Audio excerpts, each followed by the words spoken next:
Hello दोस्तों, मैं हूं वाहिद। मेरे यूट्यूब चैनल में आप लोगों का स्वागत है। आज मैं लेकर आया हूं एक नया टॉपिक जिसमें हम लोग पढ़ेंगे कि एक कस्टम आईएसओ फाइल हम कैसे बनाते हैं। कहने का मतलब एक कस्टम एएमआई हम कैसे बनाते हैं।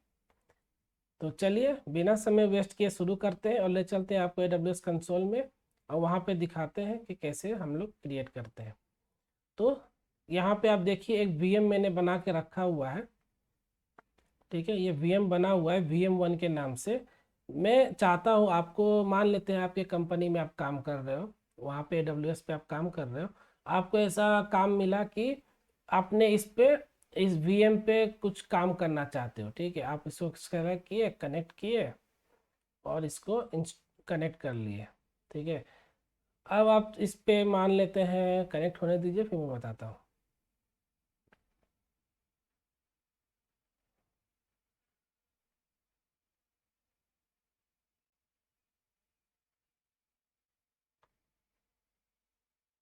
चलिए कनेक्ट हो गया।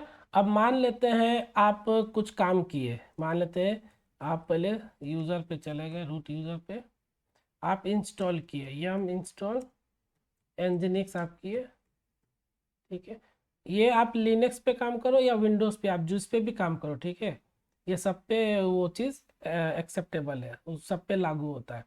आपने कुछ काम किए, मैंने अभी इंजीनिक्स इंस्टॉल किया। ठीक है, अभी मैं कर देता हूँ system CTL enable hyphen hyphen now एनजिनिक्स।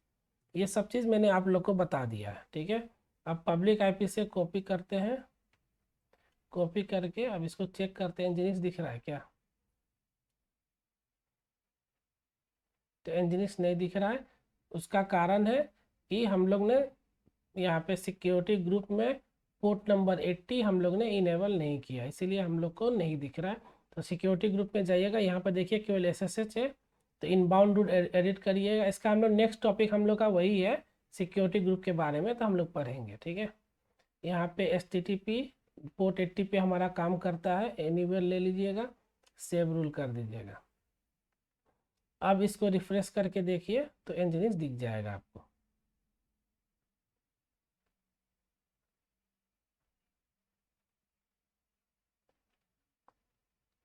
थोड़ा वेट करिए,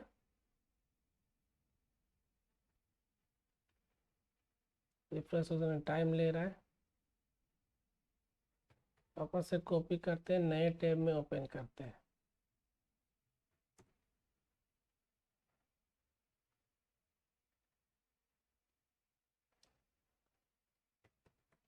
एक बार रीस्टार्ट कर देते हैं एनजिनिक्स।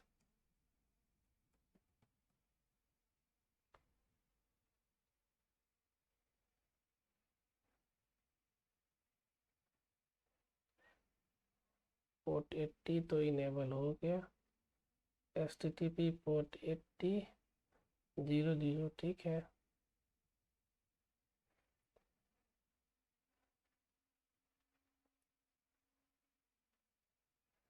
सिस्टम CTL एनजिनिक्स स्टेटस देख लेते हैं एक बार। स्टेटस एक्टिव और रनिंग है, ठीक है। तो एनजिनिक्स दिखना चाहिए। पब्लिक आईपी गलत लिया है क्या मैंने, देख लेते हैं। पब्लिक आईपी गलत है, नहीं सही है, ठीक है।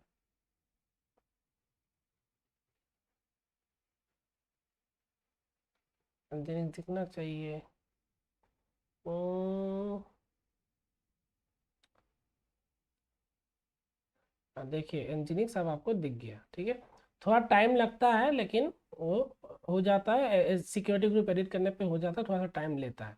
ठीक है, तो इंजीनियर्स दिख गया। अब मान लेते हैं कि आपने इतना सारा काम किया, आपने एप्लीकेशन इंस्टॉल किया, आपने बहुत सारे टूल इंस्टॉल किए, विंडोज़ पे आपने बहुत सारा चीज़ इंस्टॉल किया हुआ है, क्रोम, फिर आपने इंस्टॉल किया है मॉनिटरिंग टूल, आपने इंस्टॉल किया हुआ बैकअप टूल, आपने इंस्टॉल किया हुआ है, बहुत सारे डेटा रखे हुए हैं। आप चाहते हो कि ये काम मुझे बार बार नहीं करना, मुझे इस VM का एक इमेज बनाना है, जिसको इमेज बना करके हम बाकी जगह भी इसी इमेज को बना के डायरेक्ट दूसरा मशीन क्रिएट करूँगा, तो ये जितने भी चीज़ें इसके अंदर है वो उसमें भी आ जाए। मैं ये नहीं चाहता कि मैं फिर से उसमें आईएसओ फाइल से इंस्टॉल करूँ और इंस्टॉल करने के बाद वापस से मैं सब यही काम मैं दोबारा उसमें करूँ, मैं करना नहीं चाहता, टाइम बहुत जाता है।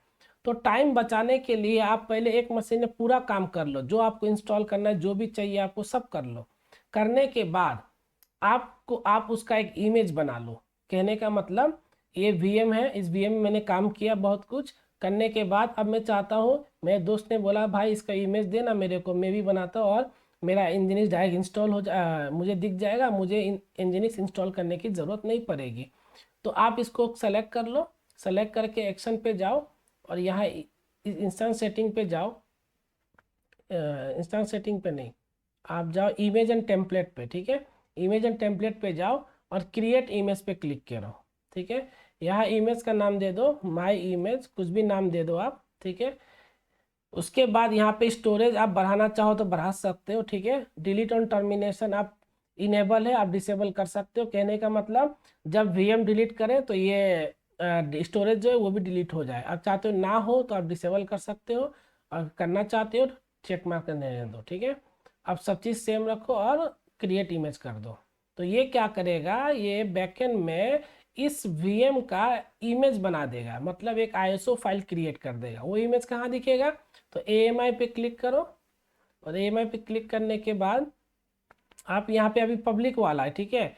ऑन मी में जाओ, ऑन मी में जाओगे तो देखो ये आपका इमेज यहाँ पे दिख गया, ठीक है। ये वही इमेज है जो अभी आपने बनाया था। अभी ये देखो पेंडिंग स्टेट में है, तो थोड़ा सा टाइम लगता है इसको कंप्लीट होने में, तो आप थोड़ा देर वेट करना। अब मैं क्या करूँगा, ये इमेज को यूज़ करके मैं वीएम बनाऊँगा, और वीएम बनाऊँगा और मैं देखूँगा कि जो एनजीनिक्स मैंने इंस्टॉल किया था वो है या नहीं है। अगर होगा तो बहुत अच्छी बात है। तो इस तरह तो बहुत अच्छी बात है ना, ये हम एक वीएम में काम करेंगे और कोई भी मुझसे मांगेगा या फिर कोई भी बोलेगा इसी तरह का वीएम एक और बना दो, तो आप क्या करोगे, उसका एएमआई बना दो। एएमआई बना करके उसी एएमआई से वीएम जितना चाहो उतना बना दो। जो आपको जितना वीएम बनाना है 10 15 20 उतना इमेज बना, जितना बोलेगा आपका सीनियर आप उतना बना देना।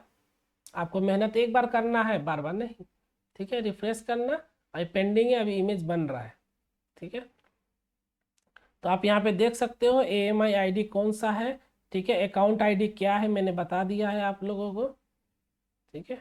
इसको रिफ्रेश करना और एक बार देख लेना, ये पेंडिंग है, थोड़ा टाइम लगता है तो थोड़ा देर वेट करना, ये हो जाएगा, ठीक है। स्टोरेज यहाँ पे दिखा सकता है किस तरह टाइप का स्टोरेज है, GP3 है, ठीक है। तो ये सब चीज़ें आप यहाँ पे देख सकते हो। रिफ्रेश करते हैं, कंप्लीट नहीं हुआ अभी तक,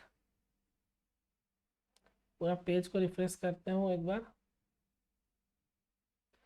और देखते हैं अभी। और जब तक वो कंप्लीट नहीं होगा तब तक आप दूसरा वीएम नहीं बना सकते। पेंडिंग स्टेट में वीएम बनाने जाओगे तो वो फेल्ड हो जाएगा, ठीक है। वो कंप्लीट होने के बाद ही तुम वीएम उस इमेज को सेलेक्ट करके वीएम बना सकते हो। तो हड़बड़ी मत करना, थोड़ा देर वेट करना, उसके बाद ही आप प्रोसीड करना। रिफ्रेश हो रहा है, मेरा सिस्टम थोड़ा सा स्लो चल रहा है इसीलिए यहाँ पे टाइम लग रहा है, नहीं तो इतना टाइम नहीं लगता। अभी पेंडिंग है, अभी इमेज बन ही रहा है, अभी इमेज बना नहीं है। थोड़ा देर वेट करते हैं, देखते हैं कितना टाइम लगता है। तो ये ऐसे ऐसे आप क्या कर सकते हो, एक इमेज बना सकते हो और इमेज बना करके आप वीएम बनाना है ना, अगर आपको इसी इमेज का या किसी भी इमेज का जो आपने बनाया है उसको सेलेक्ट करना। ये देख रहे हो लॉन्च इंस्टांस फ्रॉम एएमआई, मतलब इस एएमआई को यूज करके आप एक इंस्टांस को लॉन्च कीजिए, एक क्रिएट करिए, तो आप कर सकते हो। मैं अभी वही करूँगा। अभी पेंडिंग है, अभी बना नहीं है। अभी देखो अवेलेबल हो गया, अवेलेबल हो गया। अब इस एएमआई को आप यूज़ करें, मतलब ये आईएसओ फाइल आपका बन गया। आप सेलेक्ट करो, लॉन्च इंस्टांस फ्रॉम एएमआई पे क्लिक करो, ठीक है। आप वापस से उसी जगह आ जाओगे जैसे हमने इंस्टांस लॉन्च करते थे। अब यहाँ बस आपको नाम देना है VM2, आप जो भी दो जो आपको मन है, ठीक है। मैं दे देता हूँ VM2। अब यहाँ पे इमेज जो है ना वो ऑटोमेटिक ले लेगा वहाँ से, ठीक है। तो वो इमेज देखो सेलेक्ट कर लिया है, ये माई इमेज के नाम से आ रहा है, देखो यहाँ पे लिखा हुआ है ना माई इमेज, ठीक है। उसके बाद इंस्टांस टाइप वगैरह आप चेंज कर सकते हो, की पेयर वगैरह आप चेंज कर सकते हो, नेटवर्क वगैरह आप चेंज कर सकते हो। सिक्योरिटी ग्रुप में HTTP इनेबल कर देते हैं क्योंकि हमको एक्सेस करना है एनजीनिक्स, और लॉन्च कर देता हूँ मैं। अब मैं इसको डायरेक्ट इसका IP लेकर के एक्सेस करूँगा और देखूंगा कि मुझे एनजीनिक्स दिख रहा है कि नहीं। अगर नहीं दिखा तो मेरा प्रैक्टिकल गलत हो जाएगा, अगर दिख गया तो मेरा प्रैक्टिकल सक्सेस हो जाएगा, ठीक है। तो देखते हैं क्या होता है। अभी इंस्टांसेस पे गए हम लोग, यहाँ पे लोडिंग में टाइम लग रहा है। अभी एक ही है, VM2 अभी आया नहीं है। रनिंग में जैसे ही वो आएगा तो यहाँ पे वो भी दिखा देगा, क्योंकि मैंने फिल्टर लगा के रखा है इसीलिए वो अभी नहीं दिखा रहा है, ठीक है। तो वेट करते हैं।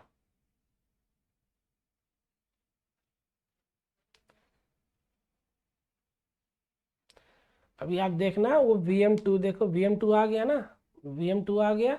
इसको सेलेक्ट करो, इसकी IP को, पब्लिक IP कॉपी करो, नया टैब ओपन करो, पेस्ट करो और देखो एनजीनिक्स दिख जाएगा। एनजीनिक्स दिख गया। मैंने इंस्टॉल भी नहीं किया था, मैंने एक ही बार किया, मैंने इमेज बनाया, उस इमेज से मैंने VM बनाया तो मुझे एनजीनिक्स दिख गया। तो जो इमेज आपने बनाया है ना, उसी को कहते हैं कस्टम AMI, ठीक है। हर कंपनी में कस्टम AMI ही बनाया जाता है और उसी को यूज किया जाता है, लेकिन जिस टूल से AMI बनाते हैं उसको कहते हैं पैकर, ठीक है। पैकर को यूज करके हम लोग AMI बनाते हैं, कस्टम AMI किसी भी कंपनी के लिए, फिर जा कर के उस AMI से हम VM बनाते हैं। तो आप भी, अगर नहीं पता आप लोगों की पैकर क्या है तो आप टेंशन मत लीजिए। मेरे आने वाले कोर्स में मैं पैकर का भी कोर्स लाऊंगा, मैं आपको बताऊंगा कि पैकर कैसे यूज़ कर सकते हैं, या फिर हो सके तो ये प्लेलिस्ट ख़त्म होने के बाद मैं लास्ट में पैकर का भी वीडियो बना के डाल दूंगा, ठीक है। उसमें कुछ कोडिंग है, वो कोड मैं दिखा दूंगा, बस आपको वही कोड को याद रखना है, ज़्यादा एक्स्ट्रा नहीं रखना, उतना ही यूज में आता ही है, ठीक है। तो अभी फिलहाल आप पैकर पे ध्यान मत दीजिए, आप बस देखिए मैनुअली भी हम लोग कर सकते हैं, ठीक है। तो मैनुअली हम लोग कैसे किए और कस्टम AMI हम लोग कैसे बना सकते हैं, आप जिस कंपनी में काम करोगे वहाँ पे आपको बताया जाएगा कि वो लोग कस्टम AMI कैसे बनाते हैं, ठीक है। या तो वो बना के देंगे या तो फिर आपको बता देंगे कैसे बनता है, आप बना लेना, ठीक है। तो ये था आज का टॉपिक कि हम लोग कैसे एक कस्टम AMI बनाते हैं और उसको कैसे यूज़ करके हम एक VM क्रिएट करते हैं, ठीक है। तो चलिए आज का इतना ही रहा, और अगर आपको कोई डाउट रहा, अगर आपको समझ में ना आया हो तो आप मुझसे कमेंट करके पूछ सकते हैं, मैं उसका रिप्लाई ज़रूर करूँगा। और अगले वीडियो में हम लोग देखेंगे जो AMI आपने बनाया है ना, ये AMI जो आपने बनाया है इसको डिलीट कैसे करोगे। ये बना के रखोगे तो बिल बनेगा, ठीक है। कंपनी में तो बना के रखना पड़ता है, लेकिन पर्सनली बना के मत रखना वरना बिल बनेगा। तो इसको डिलीट कैसे करोगे ये देखेंगे, ठीक है। तो मिलते हैं आपसे अपने अगली वीडियो में। शुक्रिया, धन्यवाद।